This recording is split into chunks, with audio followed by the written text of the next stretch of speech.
All right, so I got two pairs of sneakers here. One of these I waited a really long time to get. I wish I got these like a long time ago, but here we have them. We finally have them. This is a pair of the Climacool 3D printed sneakers from Adidas. Came in this really crazy bag as well. I love when they do fun things like that.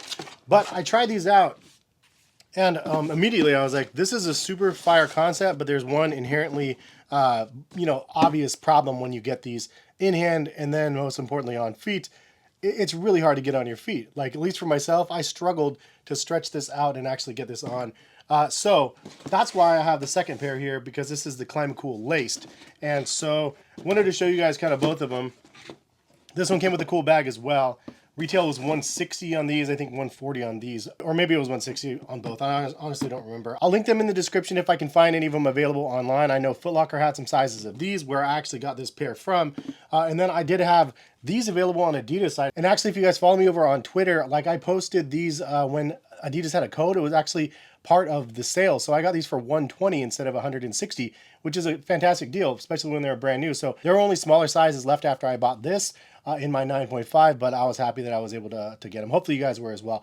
Any which way, this is a shoe I wore a couple times here and there, and I'll tell you, it's very much the same thing as the regular version, but they did make some minor tweaks to the V2 and the laced version that makes this just more functional, more wearable, which to me personally means that Adidas is just shifting quickly. And maybe I'm just assuming this, but like, this is a shoe, again, it's so fire, and I love the 3D printed concept for the whole shoe, but it just wasn't functionally very good where you couldn't stretch this and get this on foot. But once you had them on feet, they felt amazing, and they were super, super cool on your feet because they have so much ventilation in the shoe, all the way through the shoe and all the way through the upper as well. So it looks like it'd be a shoe that could potentially not be breathable, but obviously with all the gaps, it's amazing, which is why I think that they actually went with a Climacool name.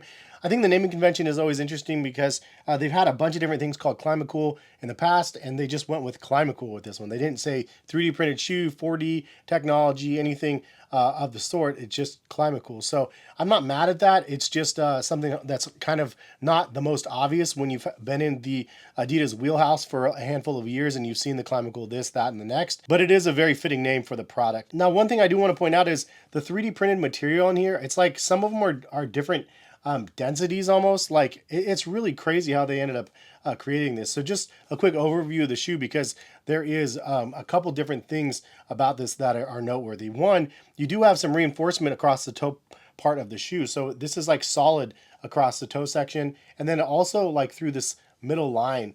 It's all solid through that part of the shoe. And if you look at the laced version, it's exactly the same with that regard. Solid in the front, and then there is a ridge that kind of sticks up, and that is all solid as well. You do have the three stripes that come up the side of the shoe, and in this case, it's all the same color. However, they do have an all gray pair, and those ones look pretty cool as well. But they don't have, two tones or anything like that going on with the shoes. Also, it's a very seamless transition from the midsole to the upper, but there is a visible difference when you look at them like from the side view and you kind of angle them a little bit. You could see the honeycomb lattice design through this midsole down here, and it is really like polarizing to look at. Like, it's just fun just to look at this and rotate this in different directions, and then you could see how the columns and whatnot shift, and the light like just hits it in just certain directions because of it. It's really cool. The design concept is awesome, and the upper is pretty much that same thing, except for in like almost two layers, and it kind of folds across the top of the shoe. But anyway, you look at it and you rotate it around, you're like, holy, it's crazy how they're able to like integrate it all and build it out into this sneaker. Even if you look through the insole, you could look through and see that. And we've seen the Adidas 4Ds quite a bit on this channel, at least, and the 3D printed materials that they've done in the midsole. But this is the first that we've seen for the entire shoe being 3D printed. And in my opinion, the way they did this versus like what Nike did with their 3D printed Air Max, like, this one's hands down just a better overall concept and build. It's more functional on feet. It's lighter. And just the overall look in the design is I think a lot cooler. I will say that Asics has done a little bit of 3D printed stuff as well with their slides, and their fully 3D printed slide is pretty amazing also. So it's fun to be able to see like the technology evolving through the years and now we're starting to see a lot more mainstream stuff happening. Now, if you look at the outsole, they actually have extra reinforcement in certain areas as well. So you can see gaps through parts of it, but then you have solid foundation parts also. And I think that that's a really smart move, because you do want to have some sort of a solid feeling underneath, and probably overall just the gaps in general, probably not the best to be stepping around with all that underneath. So it's nice that they actually kind of safeguard it a little bit. Now, this is a shoe that you don't want to wear necessarily in the sand or in the mud, because stuff will get through it, and you can wash it out. You could probably power wash it out, but honestly, it would be really difficult to clean if you get this in the mud. So definitely noteworthy if you're wearing them. It's very case specific when you're wearing these out and about. Now, again, side by side, they do look almost identical with everything from the back, the heels, the underfoot, the midsole, the forefoot, the side panels. Everything looks very, very much the same, except for when you get to the lace section. Now, this is something that I think that they actually integrated really, really smart in this product. It is a fully integrated piece of 3D printed shoe that has a floating tongue on this. And it's not something I noticed at first. There is no glue or anything like that holding this tongue in. It's only held in through the lacing of the shoe. So the way that they design this is actually super fire, because you do the lacing through the tongue, and then you do the lacing through the holes of the upper, and then it just floats in the middle of the thing, and it doesn't shift around. And you could see,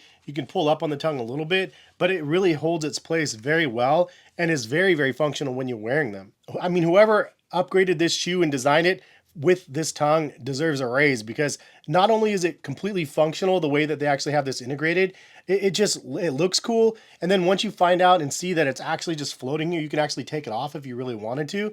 I don't know, there's just a cool factor involved with that. But the fact that I can just put these on so easily, and now it's actually a fully functional shoe versus this one, it's functional but very, very difficult to get on.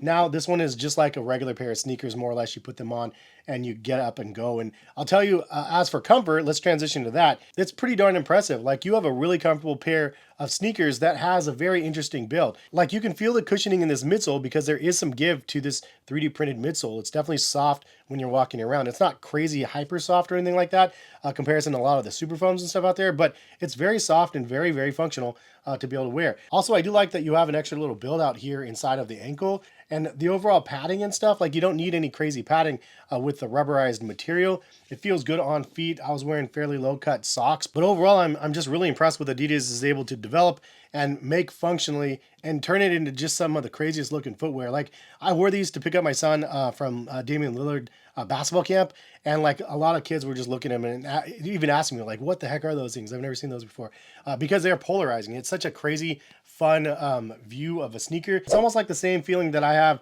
when we saw the first images of the 3D printed stuff with the Adidas 4D, the Future Crafts and stuff. Like, that idea and that look of that wow factor of that midsole is like now in the entire shoe. And I think that it's definitely turning heads where people are like, whoa, like, this is definitely something different. I haven't seen a 3D printed shoe like this. We've seen other stuff on the market that is 3D printed, but I think Adidas does a really good job in capturing what they're able to do with this type of technology. Now, where are we going to see this market go from now? Because I think that's the more interesting thing. First of all, I think that they're smart that they didn't release this shoe for $300. They released it for $160, which is like lower than like a pair of Adidas Ultra Boost. And normally the 3D printed stuff, like the 4Ds, those ones are like $200 starting out, or like $300 when they originally came out, $350s. So they're definitely able to make something a little bit more affordable now with their mainstream lineup of their 3D printed materials. So having them more cost effective, I think, is a big W. But will we see more of this integrated in other footwear? Is this something where it's just going to be like a one and done sort of sneaker? I mean, honestly, I like that they're probably going to just play with it and see where the market takes them. I feel like there's so many opportunities for this. Like, one of the original things that Adidas wanted to do with the 3D printed materials is basically have you be able to go in and like stand on on a thing and have it map your foot and make one exactly for your feet. I think that that concept is pretty cool, and it seems like there's some companies out there that are doing something very similar to that already. Like the personalization stuff to your exact foot, I think could be awesome, especially with so many sizing issues out there nowadays. And speaking of sizing, as for sizing for these, I did get a size 9.5. I'm happy that they do offer half sizes, and that size is the one that actually fits for myself. But it will be interesting to see where the market goes from here, because honestly, I'm there for it. I think it's really awesome. I like to be able to see crazy futuristic sort of stuff. I would love to see more colors sort of integrated in this. I mean, I like this plain one, but it would be fun to be able to see all sorts of crazy colors. In fact, I'd love to be able to like dip dye this one and make it kind of crazy. I did that with a pair of the 40s as well. Like I did like a strawberry banana color of it. Was kind of fun, but this would be fun to be able to customize. Any which way, I really like what they're doing. I think it looks cool, and I'm happy that we're seeing some fun things come through the market once again. Leave a comment. Let me know what you guys think about the Climacools.